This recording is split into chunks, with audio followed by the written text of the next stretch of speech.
li waral suñu ñaxtu tey ñun ouvrier waa Eiffage Marine donc dañuy dund loo xamante ni suñu maam yi sax jotuñu ko woon a dund ci colonisation loolu moo tax tey jii ñu daal di taxaw daal di wax ni jot na ñu dénoncer métit ak nootaange bi nga xamante ni ñoo ngi koy dund biir Eiffage Marine ndaxte mënuñu di liggéey 8 heures de temps ñu signé ko ci ay contrat ñu ñuy liggéeyloo 12 heures de temps te mënul feeñ suñuy fayoox ñu daal di wax ni heure bëccëg ak heure guddi ñooy yem ay fayoox te code du travail waxul loolu dàq na ko itam à chaque fois bu ñu dee wax dañuy menacer dañuy xoxatal dañuy wax ni ku bëggul liggéey na nga démissionné nga daal di dem si sa yoon ma yaakaar ne kon ñun jot na suñuy nguur suñuy autorité ñu jël seen i responsabilité jël seen i devant mënuñu nangu ay doxandeem jóge bàyyi seen réew ñëw di investir fii biir Sénégal du noot doomu réew Sénégal loolu la ñu wax ni dafa doy dañ koy dagg bés ni ki tey. li waral suñu ñaxtu tey ñun ouvrier waa Eiffage Marine donc dañuy dund loo xamante ni suñu maam yi sax jotuñu ko woon a dund ci colonisation loolu moo tax tey jii ñu daal di taxaw daal di wax ni jot na ñu dénoncer métit ak nootaange bi nga xamante ni ñoo ngi koy dund biir Eiffage Marine ndaxte mënuñu di liggéey 8 heures de temps ñu signé ko ci ay contrat ñu ñuy liggéeyloo 12 heures de temps te mënul feeñ suñuy fayoox ñu daal di wax ni heure bëccëg ak heure guddi ñooy yem ay fayoox te code du travail waxul loolu dàq na ko itam à chaque fois bu ñu dee wax dañuy menacer dañuy xoxatal dañuy wax ni ku bëggul liggéey na nga démissionné nga daal di dem si sa yoon ma yaakaar ne kon ñun jot na suñuy nguur suñuy autorité ñu jël seen i responsabilité jël seen i devant mënuñu nangu ay doxandeem jóge bàyyi seen réew ñëw di investir fii biir Sénégal du noot doomu réew Sénégal loolu la ñu wax ni dafa doy dañ koy dagg bés ni ki tey loolu moo waral tey suñu ñaxtu tey ndaxte jotoon nañu def benn médiation ak inspection du travail ak préfet de Dakar ñoom ñu joxoon ñu seen kaddu daal di wax ni ñoom dañuy sàmb boobu nañu sàmb ak yelleef ba suñu revendication ñu mën ko respecté waaye ñeenti semaines yi nga xam ne mayoon nañu ñaanoon nañu ko depuis le 6 boobu ba léegi gisuñu si dara weer bi la fayoor yi gën a bon naka ngay liggéey ba weer bi dee ñi lay fay 7500 di la fay ay 15000 ay 20000 ay 50000 ñu daal di wax ni loolu du dëgg du yoon loolu sàcc la ku waxul dëgg wax fen waaw inspecteur du travail ba ñu demee waxtaan ak moom daf ñoo jox kàddoom daal di wax ni carrément moom dina ci dox aktulaay taala moom dina ko ci dox te itam vraiment wasalut na ci ak amaana kay xëy na après kaddu yi la ñu sàmbul ndaxte fii nasaraan si moom mooy dogal depuis indépendance ba léegi même avant indépendance ba léegi nii nasaraan si mooy doxal fii nii looloo tax nag ñu daal di gis ni kaddu yooyu ñu waxante woon ak waa inspection du travail ñoom sàmbuñu ko looloo tax tey ñu daal di wax ni dañuy wàcc ngir askan bi dëkk bi yëpp dégg ñu xam ne carrément ñun ouvrier Eiffage Marine ñoo ngi dund métit bu nga xamante ne kenn mënu ko. loolu moo waraloon suñuy tànk tey fii place de l'Obélisque pour ñu dox ñaxtu daal di dénoncer injustice bi nga xamante ni ouvrier Sénégal yëpp ñoo ngi koy dund nekkul Eiffage Marine kese ba ci yeneen entreprise yi nga xamante ni ñoo ngi fii ci biir Sénégal ñoom ñoo ngi dund naqar bu mel ni ñun amaana dañ ko mënta yuuxu mais loolu ñoom ñoo ngi koy dund parce que interpellé nañu daal di ñu xamal ni carrément ñun li ñu dund ñoom ñoo ngi koy dund te ñun ñoo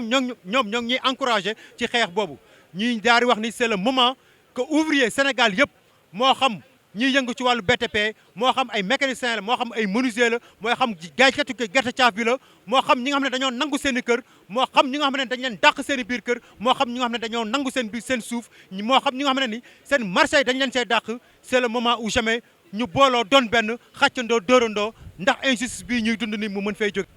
waaw suñu dernier kàddu ñun ñoo ngi interpellé son excellence monsieur président Macky Sall di interpellé le ministre du travail di interpellé tamit assemblée nationale bi nga xamante ne ñoom dañ ko def assemblée bu nga xamante ni tàccoo ak fecc la ak xeex ak saagante ndaxte loi bii nii dafa obsolète mooy loi code du travail bi nii war nañ ko xoolaat ndax ouvrier du Sénégal ouvrier sénégalais yi mën cee gis seen bopp parce que waa bitim réew seen ouvrier yi ñoom ñoo ëpp fayoor que ñi nga xam ne ñoom ñoo nekk si bureau yi kon tey lan moo tax ouvrier du Sénégal ñoom mënuñoo gis seen bopp ba seen doom yi tey mën a nekk si école yu baax yi ngir ëllëg li ñuy dund nii ñoom ñu mën cee génne jële si seen waay jur donc loolu mooy suñu kaddu bu mujj di ci interpeller son excellence Macky Sall di ko wax ni na taxaw gëstuwaat ndaw réewam loolu moo waral tey suñu ñaxtu tey ndaxte jotoon nañu def benn médiation ak inspection du travail ak préfet de Dakar ñoom ñu joxoon ñu seen kaddu daal di wax ni ñoom dañuy sàmb boobu nañu sàmb ak yelleef ba suñu revendication ñu mën ko respecté waaye ñeenti semaines yi nga xam ne mayoon nañu ñaanoon nañu ko depuis le 6 boobu ba léegi gisuñu si dara weer bii la fayoor yi gën a bon naka ngay liggéey ba weer bi dee ñi lay fay 7500 di la fay ay 15000 ay 20000 ay 50000 ñu daal di wax ni loolu du dëgg du yoon loolu sàcc la ku waxul dëgg wax fen inspecteur du travail ba ñu demee waxtaan ak moom daf ñoo jox kàddoom daal di wax ni carrément moom dina ci dox aktulaay taala moom dina ko ci dox te itam vraiment wasalu na ci ak amaana kay xëy na après kaddu yi la ñu sàmbul ndaxte fii nasaraan si moom mooy dogal depuis indépendance ba léegi même avant indépendance ba léegi nii nasaraan si mooy doxal fii nii looloo tax nag ñu daal di gis ni kaddu yooyu ñu waxante woon ak waa inspection du travail ñoom sàmbuñu ko looloo tax tey ñu daal di wax ni dañuy wàcc ngir askan bi dëkk bi yëpp dégg ñu xam ne carrément ñun ouvrier Eiffage Marine ñoo ngi dund métit bu nga xam ne kenn mënu ko wax loolu moo waraloon suñuy tànk tey fii place de l'Obélisque pour ñu dox ñaxtu daal di dénoncer injustice bi nga xam ne ni ouvrier Sénégal yëpp ñoo ngi koy dund nekkul Eiffage Marine kese ba ci yeneen entreprise yi nga xam ne ni ñoo ngi fii ci biir Sénégal ñoom ñoo ngi dund naqar bu mel ni ñun amaana dañ ko mënta yuuxu mais loolu ñoom ñoo ngi koy dund parce que interpellé nañu daal di ñu xamal ni carrément ñun li ñu dund ñoom ñoo ngi koy dund te ñun ñoo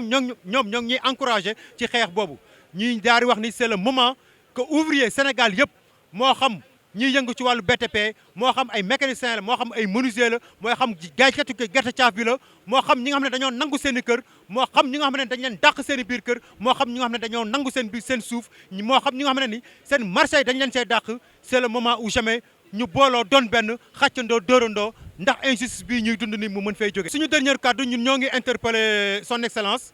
monsieur président Macky Sall di interpeller le ministre du travail di interpeller tamit assemblée nationale bi nga xam ne ñoom dañ ko def assemblée bu nga xam ne ni tàccoo ak fecc la ak xeex ak saagante ndaxte loi bii nii dafa obsolète mooy loi code du travail bi nii war nañ ko xoolaat ndax ouvrier du Sénégal ouvrier sénégalais yi mën cee gis seen bopp parce que waa bitim réew seen ouvrier yi ñoom ñoo ëpp fayoor que ñi nga xam ne ñoom ñoo nekk si bureau yi kon tey lan moo tax ouvrier du Sénégal ñoom mënuñoo gis seen bopp ba seen doom yi tey mën a nekk si école yu baax yi ngir ëllëg li ñuy dund nii ñoom ñu mën cee génne jële si seen waay jur donc loolu mooy suñu kaddu bu mujj di ci interpeller son excellence Macky Sall di ko wax ni na taxaw gëstuwaat ndaw réewam. Sall la ñuy gën a yaakaar ndax mooy suñu président moom lañ faluñu keneen su problème yu mel nii amee moom nag yëgul li xew man xam naa ne yëgul li xew parce que ay dealer la moo nekk ci ginnaawam ay dealer de foncier ñoo nekk ci gannaaw di def loo xam ne yëgu ko bés bu ko yëgee mbir mi jeex man leer na ma bu ko yëgee mbir mi dana jeex waaw. directeur APROSI daal moo nangu suñu suuf du bëgg a nangu na ko ba pare seddoo na ko dëgg nañu jaay na ko ñeneen ñun dañu nekk ci mbedd rek di jooytu def nañu lu nekk dafa complice ak premier ministre Aly Ngouille Ndiaye bu fi nekkee ñu def seen réunion ak maire ñu teg maire motif fekk maire joxoon nañu ku nekk kayitam fay na trésor yor na kayitam ñiy tabax ñiy def Angleterre ñiy def fondation ñu jékki-jékki rek indi fa ay camion ñu ne daal affaire bi moom moo ko moom gouvernement bi l'état bi moo ko jox nañu pexe ñu jox ñu feneen daal wala nañ dem ñu seet maire mu jox ñu feneen dem dox nañ ci loolu ba sonn maire ba léegi kenn mënatu koo gis dañu bëgg nag président na yëg mbir bi mu xam ne lii rayante mun na ci nag après parce que mun nañ fa def ay usine à l'étranger ñëw def fi seen investir jël assurance ñu ñëw lakk foofu parce que suñu alal la ñu jël man mii di wax ak yow 8 millions 400 la ñu jël ci man dégg nga ci maire ak ku tudd Ibrahima Bey lii la ñu jël ci man ku nekk daal mu ngi teg loxo ci bopp di jooy léegi nag président ñu ngi koy ñaan na gëstu population yi. na bés nañ fa yóbbu enquête voilà nañ fa yóbbu APROSI kii nañ fa yóbbu OFNAC nañ yóbbu OFNAC mu def enquête APROSI dafa xew ñu xam ko nañ ko fa yóbbu OFNAC état nit ñi dañoo war a xam li xew ci agence yi waaw agence boobu dañuy lëjël fay nit dañoo nekk fa di lëjël di wax lu leer la voilà. kër nag la ñuy laaj nañ ñu jox suñuy kër ay jigéen lañ dañuy faraatu dong di jaay si taabal yi di jaay ay glace di jaay ay jus sa suñu fen jàpp ñu si len suñuy kër la ñu laaj nañ ñu jox suñuy kër sonn nañ. ñun ñooy waa collectif jot sa àq jaxaay suñu ñaxtu mooy suñuy kër lañ tojoon depuis 2005 ñu bokk si 386 familles yi nga xam ne dañ ñoo waroon a déloger yóbbu ñu jaxaay te ba tey yóbbu ñu jaxaay ay jigéen lañ def sot suñu fen dañuy daan suñu doole rek dañuy faraatu rek ñoo yor suñu bopp te ba tey mënuñoo fexe ba déloger ñu depuis 16 ans ñu ngi xaar dem nañ gouverneur dem nañ préfecture fépp foo xam ne war nañ faa jaar rek jaar nañ fa mais ba tey zéro yéeg ak wàcc rek yéeg ak wàcc daanoo ko jóg ñun nag sonn nañ yéeg nañ wàcc nañ sonnatuñu paas bu ñu demee sax seeti gouverneur amatuñ ko mais amuñu benn résultat ñu yoroon projet bi seeni mbokk nga fa kër yi am na kër yoo xam ne ay xar lañ fay yar am na yoo xam ne ay nag lañ fay yar am yoo xam ne ay ginaar ñun ñi moomoon suñuy kër nag ñu teg te ba tey joxaguñ ñu suñuy kër sonn nañ waaw monsieur le président nag ay jigéen lañ ñu ngi lay tàllal loxo ginnaaw yàlla yaa ñu bokk ilif te ñun ay sénégalais lañ ñu ngi lay laaj nga jox ñu suñuy kër ndax sonn nañ waaw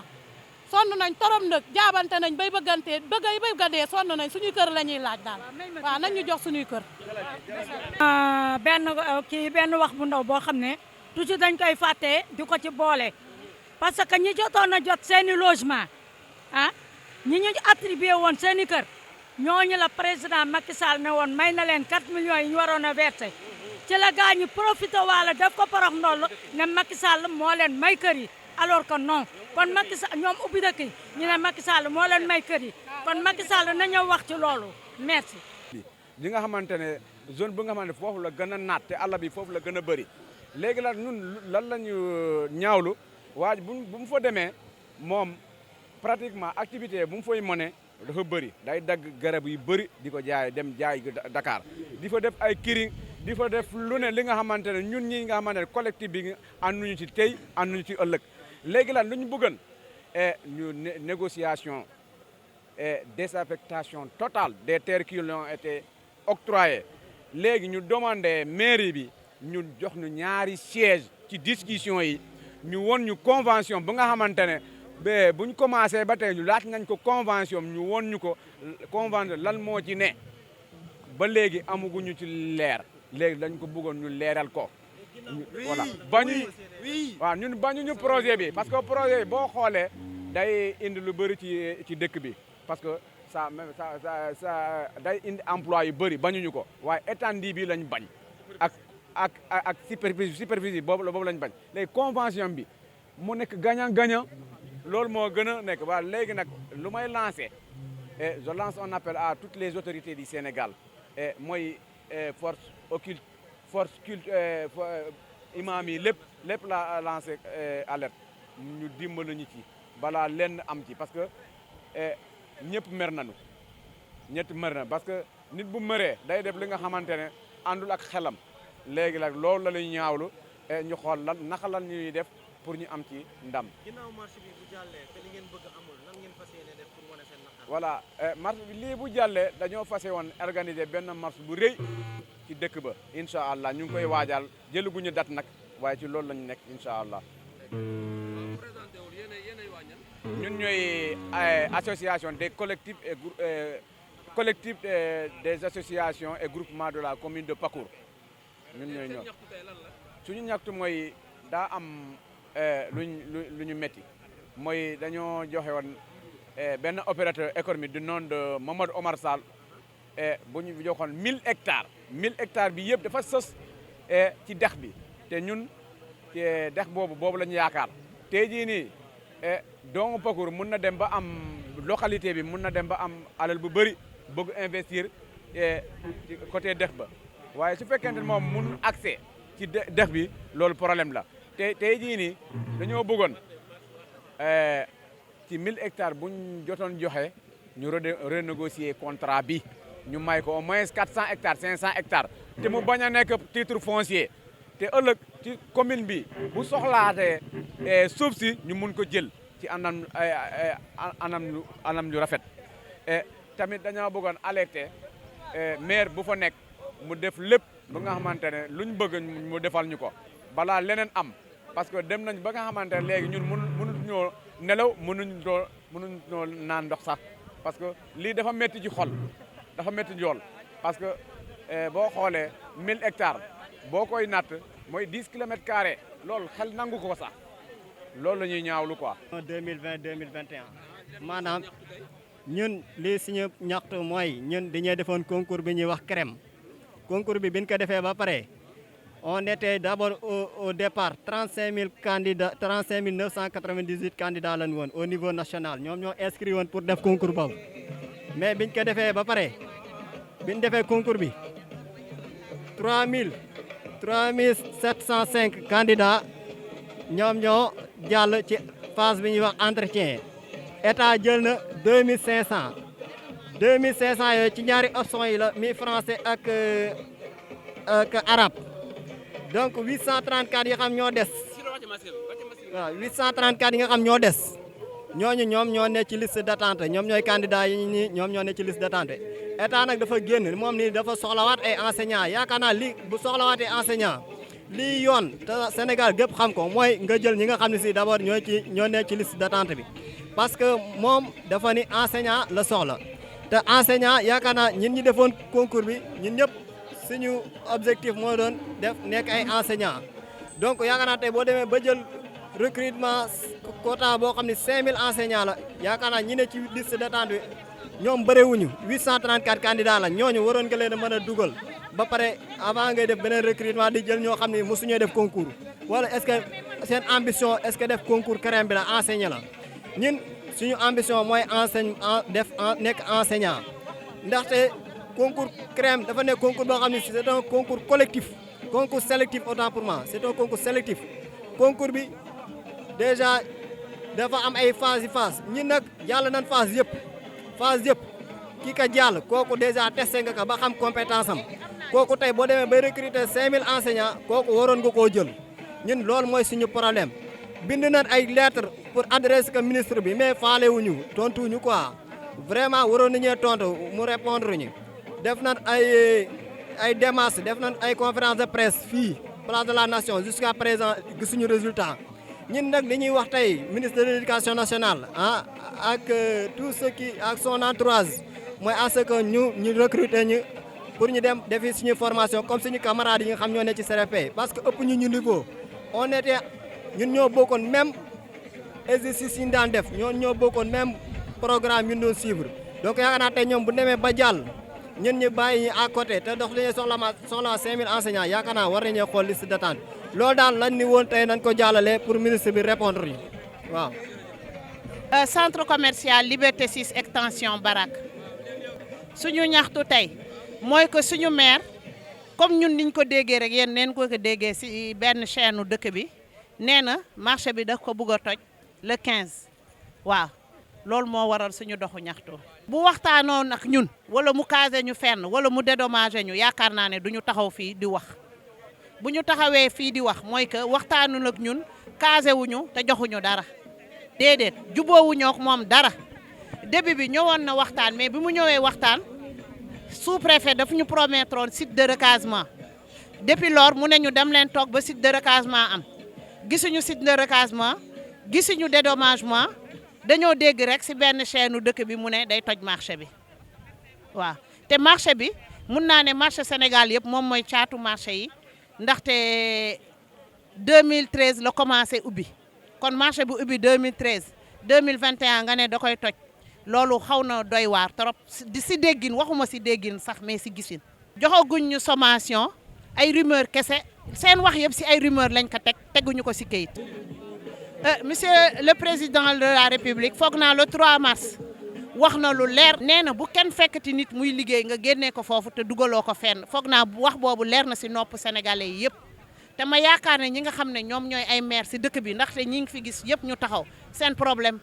lié na ak ay maire foog naa monsieur président de la République jot na mu woo maire Sénégal yëpp remettre leen à l'ordre ñu respecter sénégalais yi ndaxte sénégalais yi ñoo leen fal. sama dernier mot mooy maa ngi lancé appel monsieur le président de la République Macky Sall mi nga xam ne dafa ne la nation avant la patrie avant le parti kon la patrie avant tey patriem ay doomu Sénégal ñoo taxaw fii ñëpp am lu leen naqari ñu ngi koy dénk nag suñu naqar te di am yaakaar ne suñu naqar dina faju merci. waaw man la Abdoulaye Latsouk Faye je suis animateur culturel sorti de l'École nationale des arts donc nous sommes là aujourd'hui pour participer si combat bi nga xamante ne dañ ko entamé donc avec d'autres collectifs donc animateurs culturels depuis 2016 ils ne sont pas recrutés à la fonction publique te ñëpp xam nañ ne concours national Sénégal ay milliers de jeunes ñoo koy def donc booy def concours École nationale des arts animation culturelle il faut le minimum nga am bac boo defee bac da ngay def concours national boo xamante ne dañuy c'est très sélectif d'ailleurs concours boobu c'est très sélectif maanaam il faut nga am des connaissances pour mun koo jàll boo jàllee concours bi da ngay def formation de 3 ans boo defee 3 ans de formation avant ngay génn di nga def un mémoire boo defee mémoire di nga def projet culturel da nga koy soutenir devant un jury donc ça veut dire que c'est plus que sérieux donc le ministère de la culture ce sont les animateurs ce sont les seuls professionnels du ministère de la culture maanaam école nationale des arts lu muy rëy yëpp ñi ñuy former yëpp animateur culture rek ñooy revenir ci ministère de la culture donc professeur musique yi ngay dégg professeur art plastique yi ngay dégg ils sont sortis de l'école nationale des arts mais buñ paree dañ leen di verser au ministère de l'éducation nationale léegi les animateurs ñoom rek ñoo dellu si waat ci ministère bi ministère de la culture donc ñun ñooy gérer centre culturel yi institut culturel yi mais malheureusement ñun bu ñu génnee dañuy négliger à notre place ñu jël ñoo xamante ne vraiment xamuñ dara ci culture c'est des novices parce que animateur culturel bokkul ak artiste animateur culturel c'est l'animateur culturel il est chargé de mettre en œuvre la politique culturelle de l'État du Sénégal waxuma la ministère de l'État du Sénégal l'animateur culturel par exemple bu demee dans la région il représente le ministère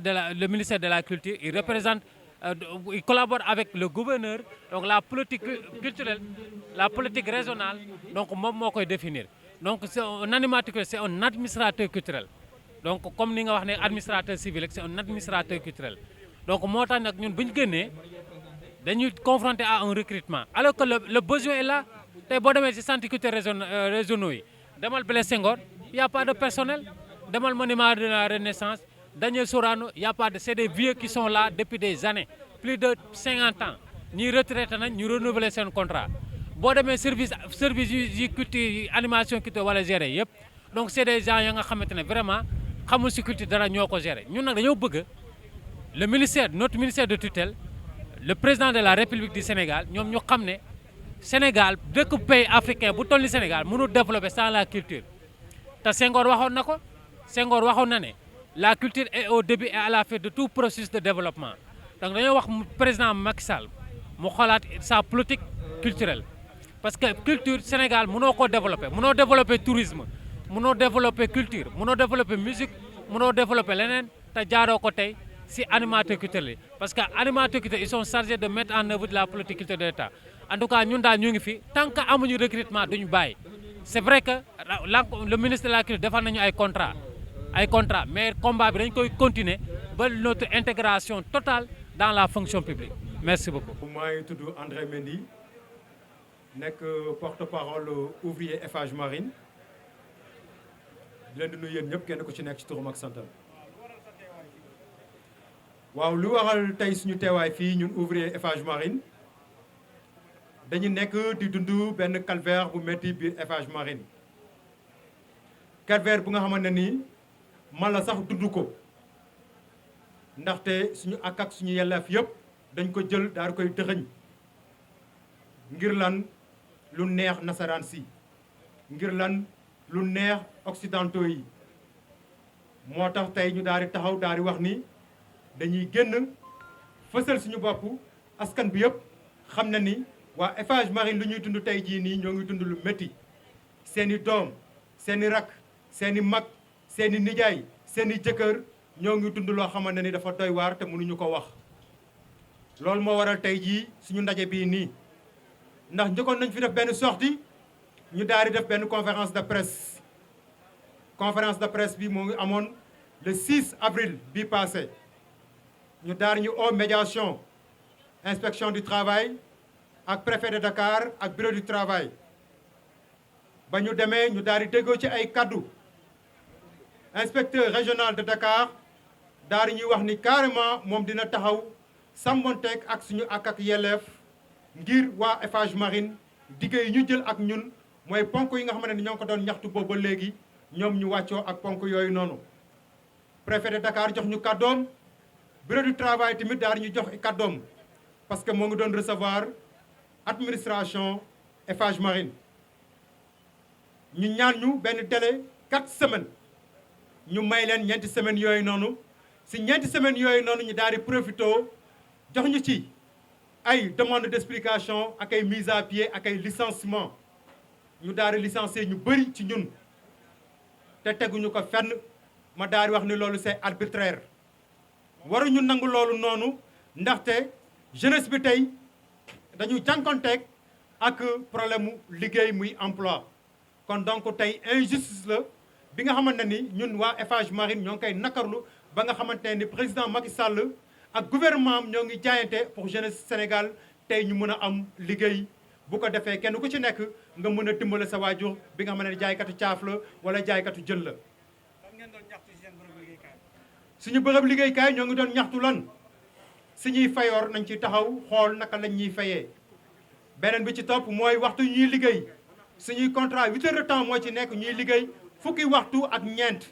te ñeenti waxtu yu ci des kenn fayuñu ko ñuy liggéey guddi du liggéey bëccëg ñu gis ni fayooru guddi bi ak bëccëg bi ñooy yem payoor te du dëgg du yoon parce que code du travail waxul loolu ñoom ñu tënk ñu daal di ñuy wax ni peyooru guddi bi ak bëccëg bi ñoom ñooy yem ñu daal di wax ne loolu mënta nekk ñu daal di wax ni itam accès à l'infirmerie ndaxte dañuy gis ni nit ñi dañuy feebar waxtu guddi pour ñu faju c'est tout à fait un problème pour ñu daal di faju ñu daal di wax ni loolu na fi doy ñu daal di ñu jox 5 toilettes 5 toilettes yooyu sur 1700 voire 2000 ouvriers loolu ñu daal di wax ni loolu jaaduwul loolu yëpp ñu tënkoon ko daal di wax ne nangu nañu ñoom ñu délégué Jaraaf Ndaw pour mu ñëw setal seen der te Jaraaf Ndaw li mu wax yoonu yëpp dara du ci dëgg en tant que maire yow ngay protéger ay nasaraan di jaay sa ngor ngir noot sa doomu waa réew dama yaakaar ni loolu lu mu wax noonu yëpp amul dara lu nga xam ne ni méngoo na ak ay kàddoom ak ñun lu ñuy dund ci biir Eiffage Marine loolu moo tax tey ñu daal di taxaw daal di wax ni Jaraaf Ndaw lu mu wax noonu yëpp amul dara lu ciy dëgg te ñoo ngi koy wax ni pare nañu pour jël ay expert comptable yóbbu ko ci yoon ngir li mu wax noonu yëpp mu apporte ci ay preuves